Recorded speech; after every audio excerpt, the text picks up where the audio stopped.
Halo saudara, Anda kembali menyaksikan Klik Indonesia Petang. Hari ini bersama saya, Oki Satrial. Kami awali Klik Indonesia Petang dengan laporan utama.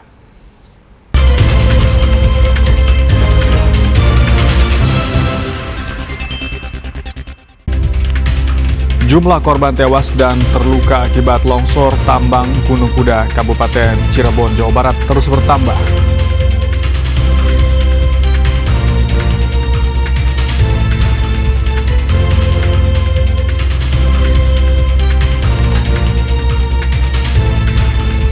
Jasa Marga mencatat 39.000 lebih kendaraan meninggalkan wilayah Jabodetabek pada Kamis untuk menikmati libur panjang.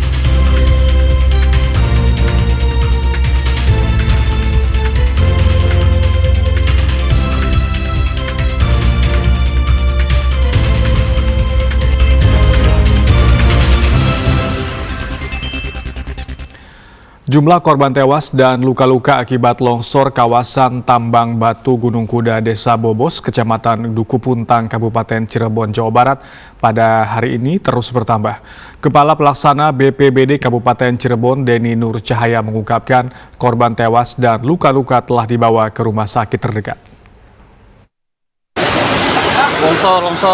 Longsor terjadi di area tambang minerba di Gunung Kuda, Cirebon, Jawa Barat, Jumat 30 Mei 2025. Kepala Pelaksana BPBD Kabupaten Cirebon, Denny Nur Cahaya mengatakan, peristiwa longsor terjadi pada pukul 10 waktu Indonesia Barat, Jumat 30 Mei 2025.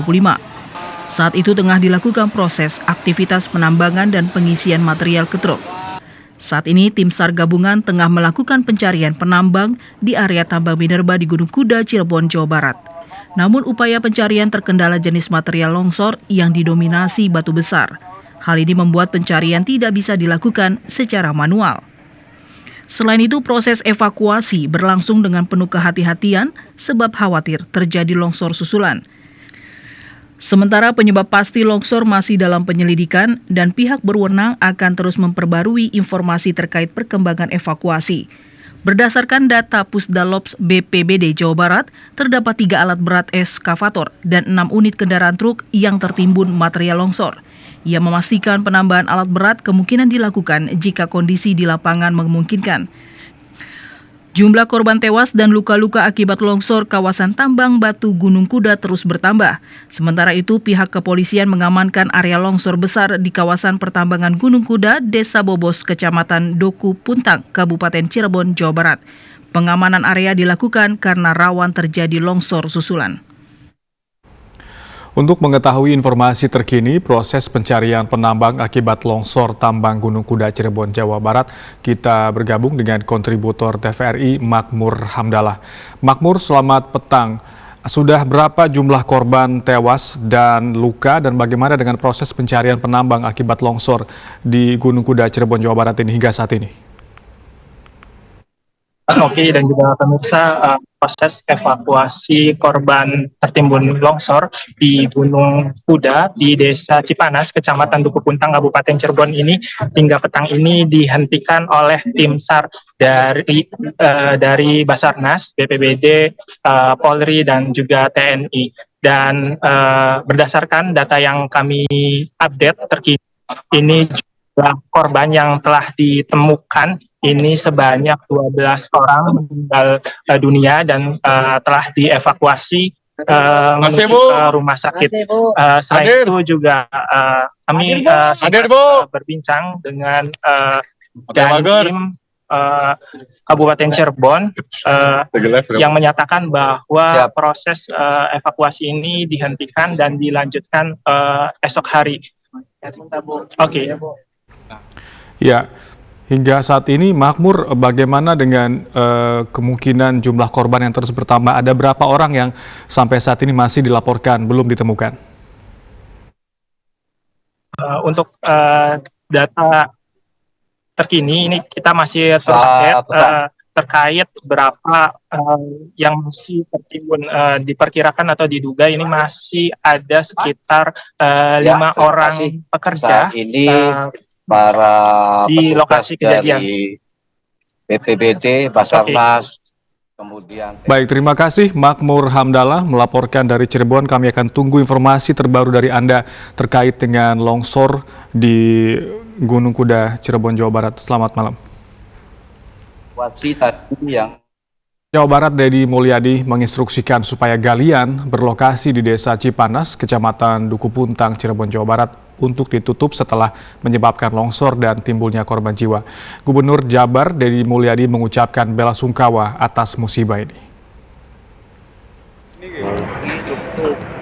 Adanya kejadian longsor di tambang galian C Gunung Kuda, Kabupaten Cirebon, Gubernur Jawa Barat Dedi Mulyadi mengambil langkah tegas untuk menutup secara permanen tambang yang dianggap tidak memenuhi standar keselamatan kerja. Gubernur Jabar Dedi telah memerintahkan Kepala SDM Jawa Barat untuk datang ke lokasi kejadian, sekaligus memberi perintah supaya tambang itu ditutup secara permanen. Gubernur Jabar Dedi Mulyadi mengucapkan bela sungkawa atas musibah ini. Saat ini saya mendapat kabar duka, lebih dari 10 orang dimungkinkan tertimbun dalam musibah longsornya tambang tersebut, dan baru ditemukan 2 orang dan yang lainnya masih dalam pencarian. Untuk itu pertama saya menyampaikan bela sungkawa yang sedalam-dalamnya atas meninggalnya warga Jawa Barat di penambangan tersebut. Tentunya warga itu sedang bekerja memenuhi kebutuhan keluarganya walaupun pekerjaannya diancam bahaya, dan ini sebenarnya menjadi tanggung jawab bagi pengelola tambang. Dan semoga keluarganya diberikan ketabahan dan yang meninggal diterima iman Islamnya, diampuni segala dosanya dan ditempatkan di tempat yang mulia sisi Allah Subhanahu wa Ta'ala. Selanjutnya, dari sisi aspek kebijakan, saya sudah memerintahkan Kepala SDM dan seluruh jajaran yang hari ini sudah berada di lokasi untuk mengambil tindakan tegas. Perusahaan itu ditutup untuk selamanya. Gubernur Jawa Barat Dedi mengungkapkan bahwa pernah mengunjungi tambang tersebut sebelum menjabat sebagai gubernur dan menemukan bahwa kegiatan penambangan tidak memenuhi standar keamanan. Namun karena izin operasi tambang masih berlaku hingga Oktober 2025 dan belum memiliki kewenangan saat itu, penambangan tetap berlangsung. Saudara Bupati Jayawijaya Athenius Murim memberikan ultimatum kepada kelompok kriminal bersenjata atas dugaan aksi penembakan satu anggota Polres Jayawijaya pada Rabu 28 Mei 2025 di depan IGD RSUD Wamena. Dalam konferensi pers kepada wartawan di Wamena Kamis 29 Mei 2025, Bupati Jayawijaya Athenius Murim menyampaikan sikap tegas serta sesalkan aksi penembakan yang diduga dilakukan oleh kelompok KKB pimpinan Egyanus Kogoya. Athenius meminta agar KKB segera meninggalkan wilayah Jayawijaya sebab Wamena bukan tempat untuk aksi kejahatan, melainkan tempat orang mendapatkan pendidikan, pengobatan, dan mencari kehidupan yang layak. Di Wamena ini tidak ada tempat untuk kejahatan, tidak ada tempat untuk peperangan. Di sini tempat untuk orang pendidikan layak hidup, tempat untuk orang pengungsian. Oleh karena itu, gangguan yang dilakukan kemarin itu saya sampaikan terakhir kali. Kepala Operasi Satgas Damai Kartens Brigjen Polisi Faisal Ramadhani mengatakan saat ini telah diinstruksikan kepada semua anggota di wilayah pegunungan khususnya di Wamena untuk meningkatkan kewaspadaan. Yang pasti kita memang menyiagakan untuk seluruh anggota Polri yang ada di daerah pegunungan maupun di daerah termasuk juga kita sampaikan di daerah wilayah operasi Damai Karten. Dalam hal ini kita sampaikan untuk meningkatkan kewaspadaan, kesiapsiagaan juga body system seperti itu. Untuk tambahan personil dari Damai Karten akan disiapkan untuk penebalan ke arah Wamena, termasuk juga nanti dari Brimob daerah Papua. Diketahui saat ini pemerintah bersama TNI Polri telah merumuskan langkah pengamanan di Wamena pasca kejadian itu. Saat ini situasi di kota Wamena kembali kondusif. Sebelumnya Bribka Marsidon, anggota Satlantas Polres Jayawijaya, menjadi korban penembakan oleh orang tak dikenal pada Rabu malam di halaman IGD RSUD Wamena setelah mengantar korban laka lantas bersama rekannya. Korban telah dirujuk ke Rumah Sakit Bayangkara AB Pura untuk mendapatkan perawatan yang lebih intensif. Dari Wamena, TVRI Papua, Stefanus Tarsi melaporkan. PT Jasa Marga mencatat sebanyak 39.778 kendaraan meninggalkan wilayah Jabodetabek untuk menikmati libur panjang. Peningkatan arus lalu lintas ini diperkirakan bersifat harian yang ditandai dengan lonjakan volume kendaraan pada pagi hari. Senior General Manager Jasa Marga Metropolitan Toll Road Regional Division Plaza Tol Cililitan Jakarta, Widiat Miko Nur Sejati, mengatakan sebanyak 39.378 kendaraan meninggalkan wilayah Jakarta, Bogor, Depok, Tangerang, dan Bekasi untuk menikmati libur panjang. Jumlah kendaraan yang meninggalkan Jabodetabek meningkat 27,11% dibandingkan dengan volume lalu lintas pada hari normal, yaitu 30.979 kendaraan. Sementara itu di wilayah Jawa Barat, volume lalu lintas menuju Bandung dan Ranca Ekek tercatat sebanyak 67.396 kendaraan. Angka tersebut meningkat 7,61% dibandingkan dengan volume normal sebesar 62.630 kendaraan. Arus lalu lintas menuju Bandung dan Ranca Ekek ini terdistribusi melalui 2 gerbang tol, yakni gerbang tol Cilenyi dan gerbang tol Pastur di Jalan Tol Padalenyi. Peningkatan arus lalu lintas ini diperkirakan bersifat harian yang ditandai dengan lonjakan volume kendaraan pada pagi hari serta peningkatan kembali pada malam hari untuk arah sebaliknya, baik di gerbang tol Cilenyi maupun di gerbang tol Pastur. Jasa Marga mengimbau masyarakat untuk mempersiapkan diri sebelum melakukan perjalanan, antara lain dengan memastikan kondisi kendaraan dalam keadaan prima. Jasa Marga juga mengimbau pengguna jalan untuk menggunakan satu e-tol yang sama saat melakukan pembayaran di jalan tol dengan sistem transaksi tertutup seperti ruas tol Cipularang, Padalenyi, dan jalan tol Jor 2. Sementara itu, PT Kereta Api Indonesia telah menyiapkan 5 perjalanan kereta api jarak jauh tambahan. Hal ini dilakukan untuk mengantisipasi lonjakan penumpang di libur panjang kali ini. Manajer Humas PT KAI Daop 1 Jakarta, Iksvan Hendri Wintoko, mengatakan PT Kereta Api Indonesia telah menyiapkan 5 perjalanan kereta api jarak jauh tambahan. Hal ini dilakukan untuk mengantisipasi lonjakan penumpang di masa momen libur panjang kenaikan Yesus Kristus. Penambahan 5 perjalanan kereta tambahan tersebut yaitu Gambir Surabaya, Gambir Malang, hingga Pasar Senen Solo, dan mulai berlaku dari 7 Mei hingga 31 Mei mendatang. PT KAI Daop 1 Jakarta menambah sebanyak 5 perjalanan kereta api jarak jauh untuk mengantisipasi lonjakan penumpang tersebut. Penambahan ini meliputi kereta api relasi favorit seperti Gambir ke Surabaya, Gambir ke Malang, hingga Pasar Senen ke Solo.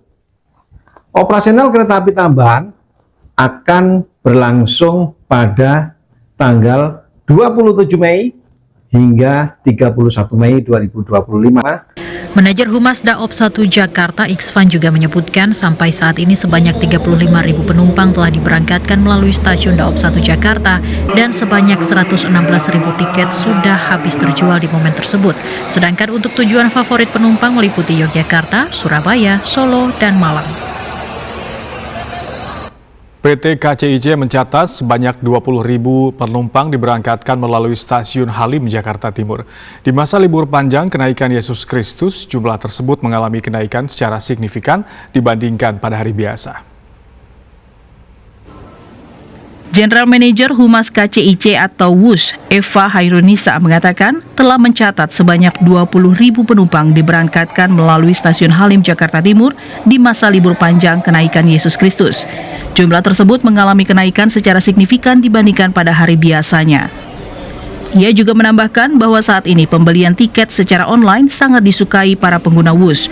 Tercatat 80% mayoritas penumpang menggunakan pembelian tiket melalui online. Ya, di momen libur panjang pada akhir pekan minggu ini, jumlah penumpang WUS memang terlihat mengalami peningkatan yang cukup signifikan. Kalau kita melihat dari pemesanan tiket yang sudah dilakukan, kami memprediksi pada momen libur panjang akhir pekan ini, jumlah rata-rata pengguna akan mencapai hingga 20.000 per harinya. Dan kami sangat menyarankan kepada pengguna jasa ataupun masyarakat yang akan melakukan perjalanan di akhir pekan dengan menggunakan WUS agar segera melakukan pemesanan tiket melalui jalur online. General Manager KCIC WUS WUS, Eva juga mengingatkan kembali kepada para pengguna WUS untuk mengecek jadwal perjalanannya karena sebelum 5 menit kereta berangkat, proses tap-in tiket sudah tidak dapat dilakukan. Hal ini perlu menjadi perhatian demi keselamatan dalam waktu perjalanan yang ditempuh dari gate menuju peron ke dalam kereta. Dari Jakarta, Rahmat Wijaya melaporkan. Di momen libur panjang akhir pekan serta adanya libur memperingati kenaikan Yesus Kristus, Bandara Soekarno-Hatta, Tangerang, Banten dipadati sejumlah calon penumpang. Pengelola Bandara Soekarno-Hatta mencatat jumlah pergerakan penumpang mencapai 115.000 atau naik 2% dibandingkan hari biasa. Libur panjang akhir pekan dimanfaatkan oleh sebagian masyarakat untuk pergi berlibur atau pulang kampung dengan menggunakan moda transportasi udara. Hal itu terlihat dengan antrian penumpang di counter check-in Terminal 2 Bandara Soekarno-Hatta, Tangerang. Peningkatan jumlah penumpang hal ini seiring dengan libur cuti bersama serta adanya tanggal merah peringatan kenaikan Isa Al-Masih pada Kamis kemarin. Pengelola Bandara Soekarno-Hatta mencatat jumlah pergerakan penumpang terjadi peningkatan sejak 2 hari terakhir. Namun pada hari ini diperkirakan ada sebanyak 115.000 penumpang, baik yang datang maupun pergi. Begitu juga dengan pergerakan pesawat mencapai 942 penerbangan. Akan tetapi jika dibandingkan hari Kamis kemarin terjadi penurunan. Menurut Friska, salah seorang penumpang mengatakan Bandara Soekarno-Hatta tidak terlalu ramai jika dibandingkan bulan Desember lalu. Akan tetapi dirinya akan pergi ke Jember, Jawa Timur untuk rangkaian pekerjaan. Rencananya akan berada di sana hingga hari Minggu. Rute tujuan favorit masih didominasi untuk penerbangan Bali, Medan, Makassar, Surabaya, dan Padang. Dari Kota Tangerang, Raymond Haryono melaporkan. Kenaikan jumlah penumpang kereta api juga terjadi di Provinsi Sumatera Utara pada libur panjang kenaikan Yesus Kristus ini.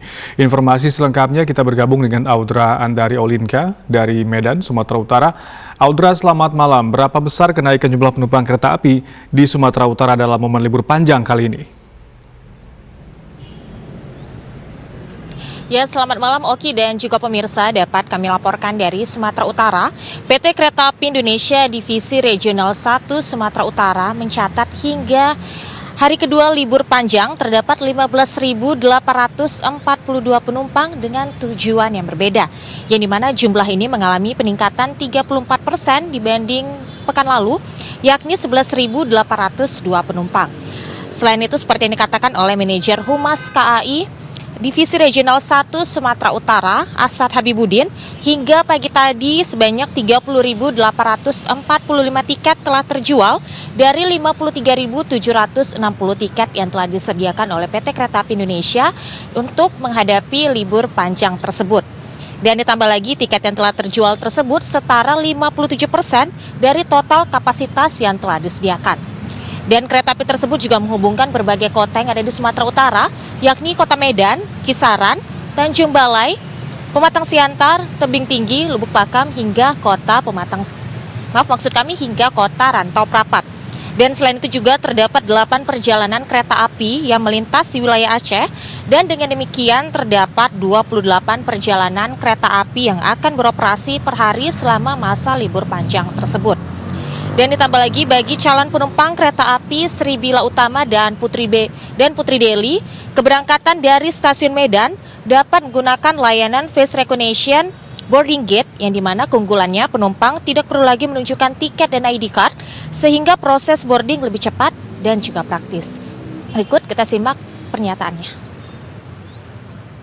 Untuk rute-rute favorit masyarakat, khususnya pada libur panjang akhir pekan ini, yakni pada Medan Tanjung Balai pulang pergi, lalu kemudian Medan Rantau Prapat pulang pergi, kemudian Medan Siantar pulang pergi.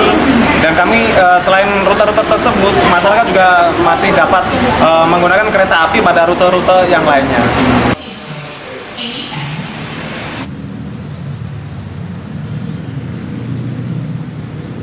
Ya, terakhir Oki dan juga pemirsa yang dapat kami informasikan dari Sumatera Utara, meningkatnya penumpang kereta api ke berbagai tujuan di Sumatera Utara karena proses boarding yang dipermudah, dan kereta api juga senantiasa meningkatkan pelayanannya. Demikian informasi yang dapat kami sampaikan dari Sumatera Utara.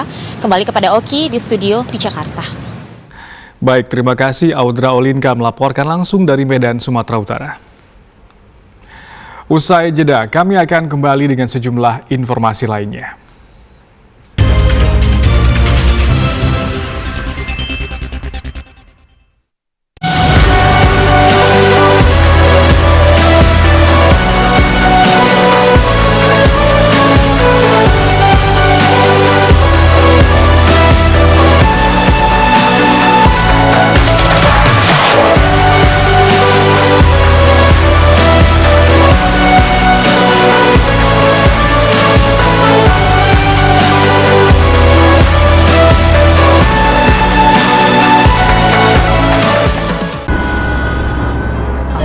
Mana kau taruh uang itu? Kau jangan banyak tanya. Kita segera pergi dari Jakarta deh. Kerasnya ibu kota membuat Margun dan keluarga pindah ke desa untuk memulai hidup baru. Di desa itu ya, banyak banget kejadian-kejadian yang tidak disangka-sangka. Contohnya, tadi kan ada orang naik motor, terus tiba-tiba nyungsep deh. Namun, segalanya tak semudah yang dibayangkan. Ada banyak cerita, tantangan, dan pelajaran yang harus dilalui. Saksikan perjalanan penuh warna dalam serial Desaku Yang Kucinta setiap minggu pukul 19 waktu Indonesia Barat.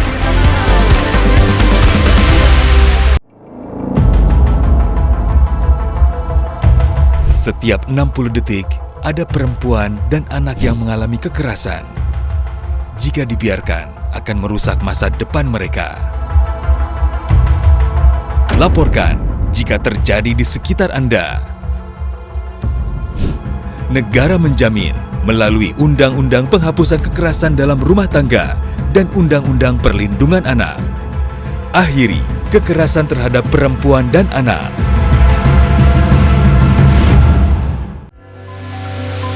Menelaah dan menelusuri sejarah peradaban umat Muslim di Indonesia. Membahas perkembangan dan penyebaran agama Islam di bumi Nusantara. Untuk dijadikan sebagai bangunan benda cagar budaya. Kemudian akan berakhir kemana? Atau kalau dalam filosofi Jawa itu sangkan paraning dumadi.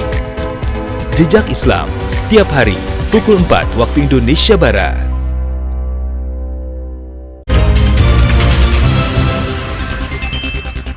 Anda kembali bergabung di Klik Indonesia Petang dan informasi seputar penyelenggaraan ibadah haji 2025 kami sampaikan dalam segmen berikut ini.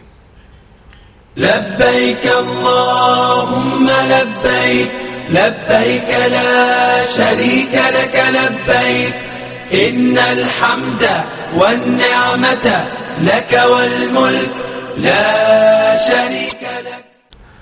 Petugas PPIH Arab Saudi Muhammad Slamet mengembalikan tas milik jemaah haji asal Makassar yang tertinggal saat mikot di Bir Al Madinah.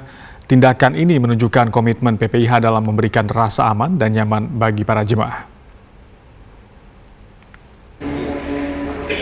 Seorang jemaah haji lanjut usia bernama Nenek Bara dari kloter UPG 3 asal Makassar kehilangan tas kecil miliknya saat melaksanakan mikot di Bir Ali Madinah. Tas tersebut tertinggal saat rangkaian perjalanan dari Madinah menuju Makkah. Kepala Seksi Perlindungan Jemaah PPIH Arab Saudi, Muhammad Slamet, dengan sigap melakukan penelusuran dan berhasil menemukan tas tersebut. Tanpa menunda waktu, Slamet langsung mengantarkannya ke hotel tempat Nenek Bara menginap di salah satu hotel di Sektor 3 wilayah Sisiah, Makkah.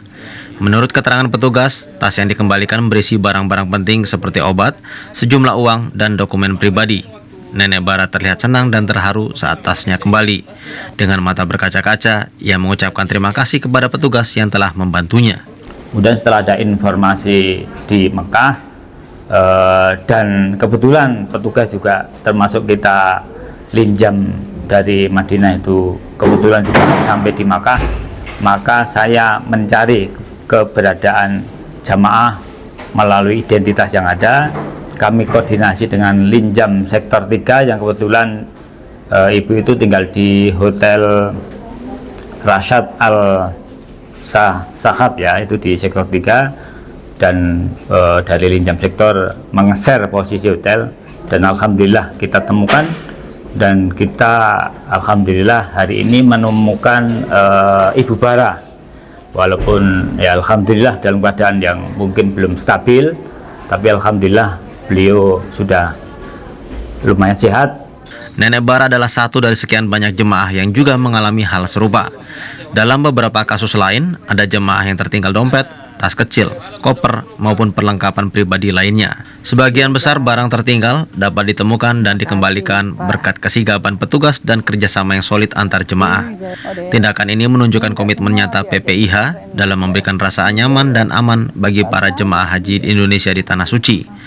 Kehadiran petugas yang siap membantu kapan saja menjadi bagian dari upaya memberikan pelayanan terbaik selama musim haji. Dari Arab Saudi, Yosef Nofriansah, TVRI melaporkan. Mendekati puncak pelaksanaan ibadah haji, PPIH Arab Saudi melalui Kepala Bidang Transportasi Mujib Roni mengimbau jemaah untuk membatasi aktivitas di luar hotel demi menjaga kesehatan dan keselamatan. Panitia Penyelenggara Ibadah Haji atau PPIH Arab Saudi terus melakukan antisipasi dan penyesuaian layanan transportasi bagi jemaah. Kepala Bidang Transportasi PPIH, Mujib Roni menyatakan, sebagaimana pengalaman tahun sebelumnya, layanan transportasi umum termasuk bus sholawat diperkirakan akan dihentikan sementara beberapa hari mendekati puncak haji di Armusna, khususnya pagi waktu setempat menjelang pelaksanaan sholat Jumat. Kebijakan ini dilakukan untuk mengurangi kepadatan di area Masjidil Haram serta melindungi jemaah dari kondisi suhu ekstrim yang saat ini melanda Mekah. Jemaah diimbau untuk tetap melaksanakan aktivitas ibadah di dalam hotel atau di masjid sekitar penginapan agar kondisi kesehatan terjaga dengan baik menjelang puncak Armusna. Sebenarnya sampai dengan saat ini kita belum mendapatkan informasi secara pasti begitu ya. Hanya saja kita berkaca kepada pengalaman tahun kemarin bahwa jam 7 pagi itu biasanya layanan transportasi umum termasuk layanan yang kita berikan, yakni layanan sholawat itu sudah harus dihentikan. Pertama karena potensi kepadatan yang luar biasa di Haram. Kemudian yang kedua, karena sekarang ini kan sudah suhu yang cukup ekstrim ya, diminta untuk jamaah untuk menghindari berada di luar di luar gedung sehingga kesehatannya tetap terjaga. Mujib Roni menegaskan bahwa kenyamanan, kesehatan, dan keselamatan jemaah adalah prioritas utama. Ia berharap agar seluruh jemaah dapat mematuhi imbauan ini demi kesiapan fisik pada saat puncak ibadah haji. Itu full di Haji dan Umrah Arab Saudi mengeluarkan 9 imbauan untuk jemaah haji Indonesia, salah satunya terkait dengan jadwal lempar jumrah. Pemerintah Arab Saudi mengimbau jemaah haji harus mengikuti jadwal lempar jumroh sesuai syarikah masing-masing, agar proses lempar jumroh berjalan sesuai jadwal yang telah diatur. Pelaksanaan melontar jumroh harus dilakukan sesuai jadwal resmi yang ditetapkan oleh syarikah dan markas layanan sepengetahuan Kementerian Haji dan Umroh. Jemaah haji dilarang melakukan pelontaran jumroh secara bebas dan individual.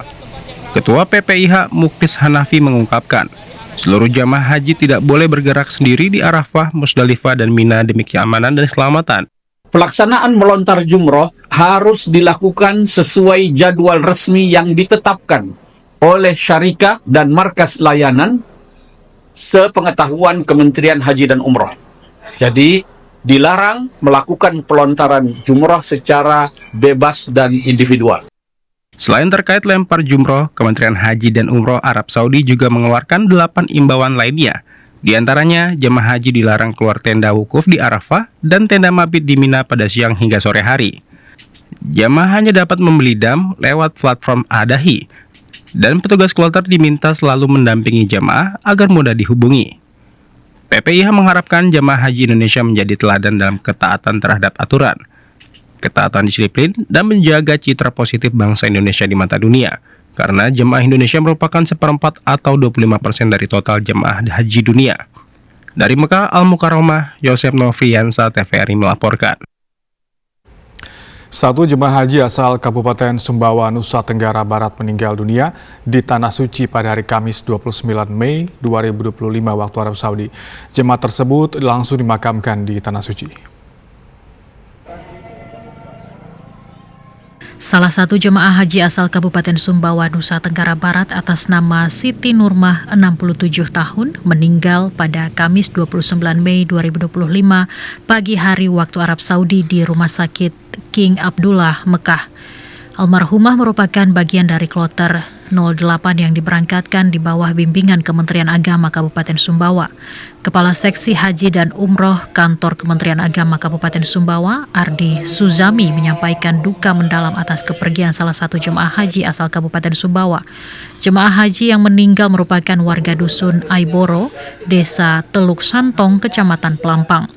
Ia turut mendoakan almarhumah kembali dalam keadaan husnul khotimah. Sebelumnya, kantor Kemenak Sumbawa memberangkatkan sebanyak 307 jemaah haji dan petugas haji melalui 2 kloter yang tergabung juga daerah lainnya di Nusa Tenggara Barat. Ini kita dapat kabar duka dari salah satu jemaah kita yang bernama Ibu Siti Nurmah di LOP 8 meninggal dunia di Rumah Sakit King Abdullah Mekah. Sudah dirawat 1 malam oleh tim dokter, tapi karena kondisi yang semakin menurun akhirnya dipanggil menghadap ke hadirat Allah Subhanahu wa Ta'ala. Pihaknya menuturkan saat ini masih ada beberapa jemaah haji asal Kabupaten Sumbawa yang sedang sakit dan dirawat. Oleh sebab itu, ia berharap kondisi jemaah haji segera membaik. Ardi Suzami meminta agar jemaah haji asal Kabupaten Sumbawa menjaga kesehatan di tengah cuaca panas dan terik di Tanah Suci. 246 jemaah haji asal Ketapang, Kalimantan Barat siap diberangkatkan menuju embarkasi Batam dari Pontianak. Jemaah tertua berusia 85 tahun, sementara yang termuda berusia 18 tahun. Seluruh jemaah haji kloter 25 terdiri dari Kabupaten Sekadau dan Kabupaten Ketapang pada penerbangan kedua menuju embarkasi Batam dari Bandara Supadio Pontianak, Kalimantan Barat. Sebelumnya, seluruh jemaah mendapatkan pembekalan berupa bimbingan talbiyah dan sambutan pelepasan serta boarding pass di Asrama Haji Pontianak. Selanjutnya menuju Bandara Supadio Pontianak di Kuburaya. Petugas kelompok bimbingan ibadah haji dan umroh Kibu Al-Khairat Kabupaten Ketapang, Muhammad Agus Amin mengatakan seluruh jemaah Kabupaten Ketapang dalam kondisi sehat. Diharapkan seluruh jemaah dapat menjaga kondisi kesehatan selama ibadah haji. Jemaah haji tertua berusia 85 tahun, sedangkan termuda masih setingkat sekolah menengah atas, yakni 2 bersaudara berusia 18 tahun. Insya Allah jadi haji mabrur dan makbul, amin ya rabbal alamin. Yang paling tua usia 85 tahun, paling muda usia 18 tahun, lulus SMA. Berdua kakak beradik, dan kebetulan memang orang tuanya dua-duanya meninggal dunia, jadi menggantikan orang tuanya. Data Kemenak Kalbar menyebutkan pada 29 Mei dijadwalkan kloter 26, yaitu jemaah haji kota Pontianak, berjumlah 441 jemaah yang diberangkatkan menuju embarkasi Batam dari Bandara Supadio Pontianak dengan 3 kali penerbangan. Keberangkatan terakhir pada 30 Mei 2025 dengan 2 kali penerbangan untuk jemaah haji Kabupaten Melawi, Kota Pontianak, Kabupaten Landak, Bengkayang, dan Kapuas Hulu. Tim Liputan TVRI Kalbar melaporkan. Labbaik Allahumma labbaik, labbaik la syarika laka labbaik, innal hamda wan ni'mata laka wal mulk. Kementerian Pertanian melepas sebanyak lebih dari 9.000 petugas pemantau hewan kurban untuk memastikan pelaksanaan kurban di seluruh Indonesia berjalan sesuai prinsip aman, sehat, utuh, dan halal. Direktur Jenderal Peternakan dan Kesehatan Hewan Agung Suganda mengatakan adanya petugas pemantau hewan kurban untuk memastikan hewan kurban sehat, bebas dari penyakit dan proses penyembelihan memenuhi prinsip kesehatan masyarakat, veteriner, dan kesejahteraan hewan. Pelaksanaan pengawasan hewan kurban tahun ini difokuskan pada pemeriksaan dokumen surat keterangan kesehatan hewan, pemeriksaan antemortem dan postmortem, legalitas tempat pemotongan, serta jaminan penerapan prinsip kesehatan masyarakat, veteriner, dan kesejahteraan hewan. Tim pemantau terdiri atas unsur Direktorat Jenderal Peternakan dan Kesehatan Hewan Kementan, dinas yang membidangi fungsi peternakan di provinsi dan kabupaten kota, Fakultas Kedokteran Hewan dari 11 universitas, serta asosiasi profesi seperti Persatuan Dokter Hewan Indonesia dan Perkumpulan Paramedik Veteriner Indonesia. Untuk wilayah Jabodetabek saja, Ditjen PKH mengerahkan 146 petugas. Kebutuhan hewan kurban nasional pada tahun 2025 diperkirakan mencapai lebih dari 2 juta ekor, meningkat 1,98% dibandingkan tahun sebelumnya. Ia mengingatkan bahwa kewaspadaan terhadap penyakit hewan menular strategis seperti penyakit mulut dan kuku, lumpy skin disease, dan antraks tetap menjadi prioritas. Kementan pun telah menerbitkan surat edaran kewaspadaan terhadap zoonosis menjelang Idul Adha. Menjelang Idul Adha, para pengrajin pandai besi di Blora, Jawa Tengah kebanjiran pesanan golok. Sementara itu, Kabupaten Lombok Tengah, Nusa Tenggara Barat mendapatkan 2 ekor bantuan sapi kurban dari Presiden Prabowo Subianto. Namun di Kabupaten Padang Pariaman, Sumatera Barat belum menunjukkan peningkatan transaksi hewan kurban. Menjelang perayaan Hari Raya Idul Adha 1446 Hijriah, permintaan golok meningkat di pengrajin pandai besi Kelurahan Jepon, Kecamatan Jepon, Kabupaten Blora, Jawa Tengah. Pengrajin pandai besi Amin bersama 2 temannya bisa memproduksi puluhan golok dan pisau pesanan warga per harinya. Usaha ini sudah ia lakukan sejak 20 tahun yang lalu. Dalam satu hari, Amin mampu menghasilkan sebanyak 35 golok dan pisau untuk menyembelih hewan kurban. Selain golok, pengrajin pandai besi juga melayani pemesanan sabit.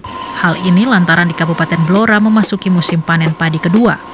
Harga satu golok dibanderol Rp30.000 hingga Rp60.000. Amin mengaku harga golok bervariasi sesuai tingkat kerumitan saat proses memandai besi. Pemesanan golok tidak hanya dari warga sekitar, tapi juga dari luar kabupaten. Permintaan pun meningkat dibanding hari biasanya. Pada perayaan Hari Idul Adha nanti, Kabupaten Lombok Tengah mendapatkan 2 ekor sapi kurban dari Presiden Prabowo Subianto. Kabid Keswan Dinas Pertanian Peternakan Lombok Tengah, Idam Halid mengatakan, Lebaran Idul Adha tahun ini, Kabupaten Tatas Tuhu Trasna mendapatkan 2 ekor sapi kurban dari Presiden Prabowo Subianto. Idam menyampaikan setiap kabupaten dan kota di Nusa Tenggara Barat mendapatkan 1 ekor sapi sebagai jatah kurban.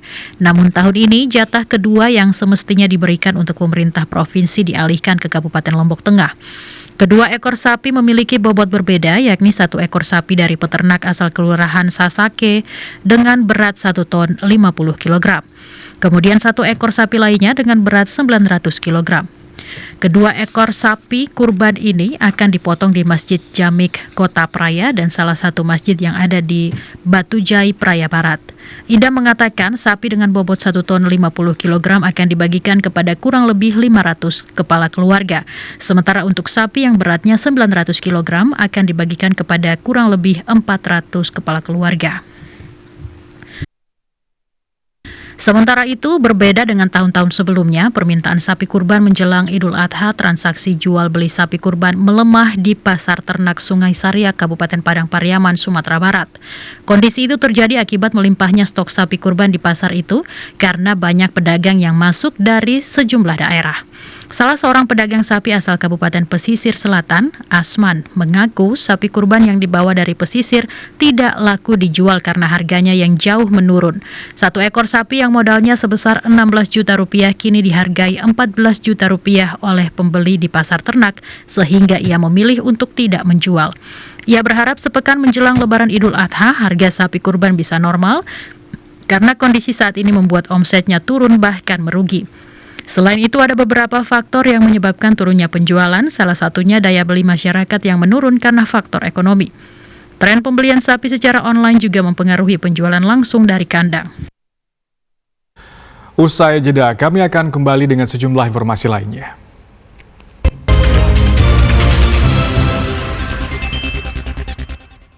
Universitas Komputer Indonesia, Unikom Bandung, kampus akreditasi unggul dan prodi-prodi terakreditasi unggul.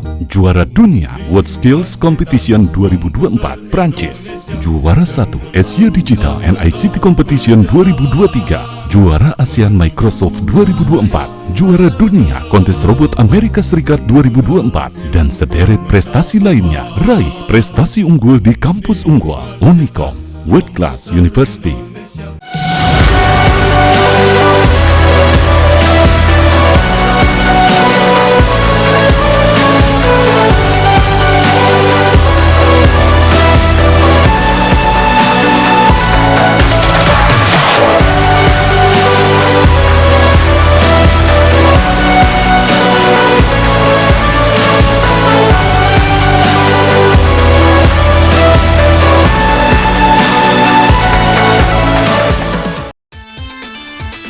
Seri keempat Sirkuit Nasional Bulu Tangkis 2025 kembali bergulir. Ajang berskala nasional yang menjadi tolak ukur pembinaan dan prestasi pebulu tangkis nasional.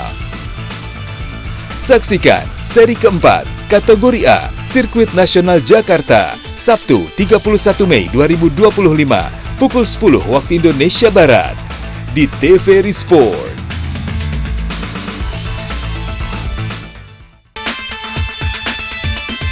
Tetes keringat terakhir akan dipertaruhkan dalam babak penentuan BWF Super 750 Singapore Badminton Open. Saksikan aksi para pebulu tangkis merebut supremasi dunia. Jangan lewatkan semifinal dan final BWF Singapore Badminton Open 2025. Catat jadwal penayangannya di TVRI Nasional dan TVRI Sport.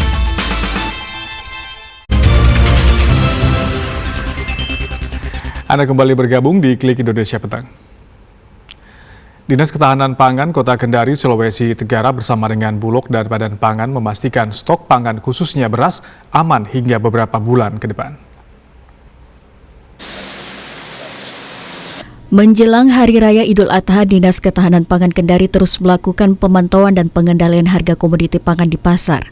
Selain itu, Dinas Ketahanan Pangan juga terus memperhatikan ketersediaan stok pangan khususnya konsumsi utama masyarakat seperti beras guna memenuhi kebutuhan masyarakat. Kepala Dinas Ketahanan Pangan Kota Kendari, Abdul Rauf, mengungkapkan berdasarkan pemantauan di gudang Bulog dan gudang distributor, pihaknya menegaskan ketersediaan komoditi pangan beras terjamin hingga beberapa bulan ke depan.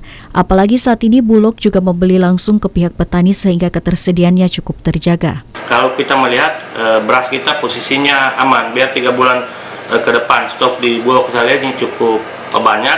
Apalagi juga Bulog sekarang kan langsung membeli gabah ke petani, ya, kemudian juga nanti digiling, kemudian kita simpan, nanti regulasinya juga tentu Bulog, ya bagaimana. Tapi pada prinsipnya bahwa ketersediaan pangan di Kota Kendari khususnya beras itu posisinya aman. Masyarakat Kota Kendari tidak perlu panik untuk beras karena pemerintah senantiasa mengantisipasi khususnya kebutuhan beras sebagai kebutuhan pokok masyarakat Kota Kendari. Pihak Dinas Ketahanan Pangan mengimbau masyarakat untuk tidak perlu khawatir akan ketersediaan beras karena pihak pemerintah Kota Kendari terus berupaya untuk memastikan ketersediaan komoditi tersebut. Muhammad Aswan, Yudi Kurniawan, TVRI Sultra melaporkan. Desa Parit Baru merupakan salah satu desa yang menggencarkan ketahanan pangan yang dimulai dengan bertanam di pekarangan. Ketahanan pangan di Desa Parit Baru menunjukkan upaya aktif meningkatkan kemandirian pangan. P2B merupakan program Kementerian Pertanian yang bertujuan untuk meningkatkan gizi keluarga dan pendapatan rumah tangga melalui pemanfaatan perkarangan untuk budidaya hortikultura, sayur dan buah serta komoditas pangan. Guna meningkatkan program tersebut, pemerintah desa telah menganggarkan dana desa sekitar 20% diperuntukkan bagi masyarakat yang melaksanakan program tersebut. Kepala Desa Parit Baru, Musa, mengatakan program ini mendorong masyarakat melibatkan diri untuk menanam mulai dari perkarangan, sayur mayur, ada pula bidang peternakan. Yang diharapkan dari P2B ini supaya menumbuhkan kesadaran masyarakat bahwa pentingnya kegiatan perkarangan yang dilakukan oleh pemerintahan desa lewat daripada Babin Kaptipmas, Babinsa Desa Parit Baru. Ini harus ditumbuhkan karena apa? Karena ada banyak hal pada saat kondisi sekarang ini, terutama dari sisi seperti tanaman-tanaman cabai, tanaman-tanaman kangkung, tanaman-tanaman tomat, tanaman-tanaman seperti terong dan sebagainya. Nah, ini juga harus ditumbuhkan di perkarangan itu supaya apa? Ini untuk memotivasi, menginjeksi masyarakat untuk melibatkan diri dalam proses penanaman di perkarangan tersebut. Program ini memberikan edukasi kepada masyarakat yang tetap dapat produktif meski tidak memiliki lahan pertanian maupun peternakan. Gubernur Daerah Khusus Jakarta Pramono Anung meresmikan kawasan Blok M Hub di Taman Literasi Jakarta Selatan. Nantinya Blok M Hub ini akan dijadikan tempat sebagai pusat aktivitas perkotaan yang dulu sempat mengalami penurunan pada masa pandemi COVID-19. Kawasan Blok M Hub akan menjadi pusat aktif perkotaan dan kawasan yang hidup 24 jam. Hal itu disampaikan Gubernur DKI Jakarta Pramono Anung di acara pencadangan HUT 498 Jakarta di Taman Literasi Jakarta Selatan. Dalam acara itu, Pramono menyampaikan secara resmi kawasan Blok M Hub Jakarta Selatan bakal dibuka selama 24 jam. Tak hanya itu, untuk mendukung kawasan tersebut, Pramono bakal mengaktifkan taman di Jakarta Selatan selama 24 jam seperti Taman Literasi, Taman Lauser, Taman Ayudya, dan Langsat dengan fasilitas pendukung jogging track. Pramono juga menambahkan nantinya Blok M Hub ini akan dijadikan tempat sebagai pusat aktivitas perkotaan yang dulu sempat mengalami penurunan pada masa pandemi lalu. Kami betul-betul ingin membuat Blok M Hub ini menjadi hub yang hidup 24 jam. Maka kenapa kemudian Taman Literasi ini termasuk yang dibuka 24 jam. Dan dalam waktu dekat, mudah-mudahan bulan depan atau 2 bulan lagi, Taman Lauser, Ayodhya, dan Langsat kita mulai pembangunan untuk disatukan menjadi taman dengan luas 6,2 hektar dan mempunyai jogging track, dibuka 24 jam bagi warga Jakarta. Pramono juga mengajak warga untuk bekerja sama membuat Jakarta menjadi kota global yang terus naik peringkatnya. Dari Jakarta, Rahmat Wijaya melaporkan. Dalam upaya membina dan mendorong kemandirian warga binaan, Rumah Tahanan Kelas 1 Bandar Lampung terus mengembangkan berbagai program kegiatan produktif mulai dari pertanian, perikanan, sistem bioflok, hingga peternakan ayam yang menjadi bagian dari pembinaan kemandirian. Berbagai program pembinaan keterampilan terus digalakan Rumah Tahanan Kelas 1 Bandar Lampung, mulai dari pertanian, budidaya ikan dengan sistem kolak bioflok hingga pertanian dan peternakan ayam. Kepala Rutan Kelas 1 Bandar Lampung, Ashar, menjelaskan, kegiatan ini merupakan bagian dari program pembinaan yang bertujuan untuk memberikan bekal keterampilan kepada warga binaan. Salah satu kegiatan unggulan adalah budidaya ikan. Berbagai jenis ikan yang dibudidayakan diantaranya lele dan nila. Selain itu, warga binaan juga dilibatkan dalam pengelolaan lahan pertanian yang menghasilkan berbagai jenis sayuran dan tanaman pangan. Kita juga ada sarana pertanian walaupun tidak begitu luas. Kita juga ada bioflok untuk peternakan ikan, lele, nila, ayam juga. Tapi ya tidak terlalu banyak. Dengan berbagai pembinaan ini diharapkan stigma negatif terhadap warga binaan dapat perlahan terkikis dan dapat diterima di tengah masyarakat dengan bekal keterampilan dan semangat hidup yang baru. Oki dan Sandi TVRI Lampung melaporkan. Likupang Tourism Festival kembali digelar dengan semangat mempromosikan keindahan alam dan kekayaan budaya Minahasa Utara kepada dunia. Festival ini menjadi ajang untuk memperkenalkan potensi wisata Likupang kepada pasar global. Likupang Tourism Festival kembali digelar dengan semangat mempromosikan keindahan alam dan kekayaan budaya Minahasa Utara kepada dunia. Tahun ini festival yang menjadi agenda tahunan pariwisata tersebut secara khusus mengundang tamu lokal dan juga mancanegara untuk menyaksikan langsung pesona daerah dan budaya yang kaya. Oh ya, yang sudah bersedia hadir itu ada banyak dari luar negeri sebenarnya ya, yang memang sangat tertarik. Salah satu yang memang kita promosikan, kita promosi dan mereka juga penasaran kenapa nih saya bisa jadi ketua di situ, pasti ada sesuatu yang membuat mereka penasaran juga mau datang seperti itu. Iya betul, iya budaya kan itu udah pasti ya, karena itu yang menjadi salah satu daya tarik budaya kita, yaitu kolintang, terus maengket, ada juga seperti itu, dan itu budaya untuk kita seperti kuliner masak untuk membuat kue-kue yang dari Minahasa Utara kan itu sudah sangat terkenal itu kan, dodol, terus bobengka, wow macam-macam. Jadi ini asli memang dari masyarakat yang membuat. Mulai dari pertunjukan seni tradisional, kuliner khas Minahasa, hingga kegiatan wisata alam yang memukau. Festival ini menjadi ajang penting untuk memperkenalkan potensi pariwisata Likupang kepada pasar global, sekaligus mempererat hubungan budaya antar negara. Pembukaan LTF akan dilakukan pada 30 Mei 2025 di Likupang. Tim Liputan TVRI Sulut melaporkan. Dan berikut kami sampaikan perakiran cuaca dari Badan Meteorologi, Klimatologi, dan Geofisika berlaku mulai esok hari di sejumlah kota besar di Indonesia.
Demikian Klik Indonesia Petang. Terima kasih atas kebersamaan Anda. Saya Oki Satrial. Selamat malam.